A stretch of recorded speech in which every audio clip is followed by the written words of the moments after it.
जी दोस्तों, ये असांजो चीकू जो वण आहे, इहो केॾो ज़बरदस्त माशाल्लाह चीकू थियसि। ही ज़िले नवाबशाह जो हिकिड़ो नंढो इलाइक़ो तालके सकंड में, जिते तक़रीबन 45 खां 50 सेंटीग्रेड गर्मी थींदी आहे। उते ही वण तक़रीबन सम्झो 5-6 साल या 7 साल थिया आहिनि हिन वण खे। तमामु घणा फुट थींदो, 20 फुट थींदो न, 20-25 फुट ताईं हिन ग्रोथ कई आहे, अञा बि ही ग्रोथ कंदो। सो अच्छा मूंखे ॿुधायो, मूंखे छा माल करे पोइ ये फर्स्ट क्लास है बूर हलिया।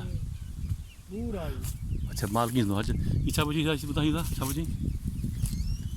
ये हिनखे हू कोन्हे कलम, माना हिनखे खीरोल जो कलम लॻंदो आहे। चक्कू खे माना खीरोल जो बुनियाद हिन हेठां जेको हूंदो आहे न, उहो खीरोल जो हूंदो आहे। खीरोल वण आहे? खीरोल वण आहे, हा। बाक़ी मथां हिन जो पोइ चक्कू जो कलम चक्कू जो हूंदो आहे। बाक़ी बकाया हेठां जेको हूंदो आहे उहो खीरोल हूंदो आहे। न खीरोल छा फ्रूट आहे, वण आहे? फ्रूट आहे। छा जो फ्रूट आहे खीरोल? अहिड़ो हिकिड़ो आहे फ्रूट आहे, माना हीअ पहाड़ी इलाइक़े में थींदो आहे, जीअं गडाफ में या मरीर कैंट में। हा हा हा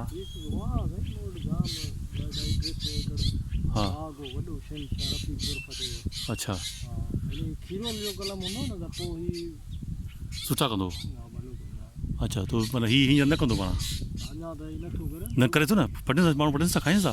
तो हीअ आहे हिते को दाणो आहे हिकिड़ो, अॼु ॾेखारी मछली को दाणो हिते हो न, हिते किथे हिकिड़ो हेतिरो दाणो हिकिड़ो हेॾो थी वियो पटे।